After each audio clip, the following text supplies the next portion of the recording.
Hello friends, in today's video I'm gonna be walking through how to add more columns in Google Sheets. So first of all, I'm gonna selecting this column because I want to add another column here.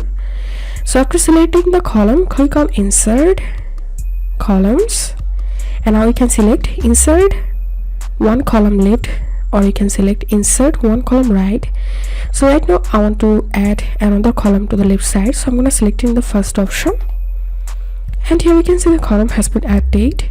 And now let's see how to add another column to the right hand side. So I'm gonna selecting the column, Insert, Column, Right, and that's how you can do it. If this video helped you, give a thumbs up and please consider subscribe to how to do it. Thank you for watching.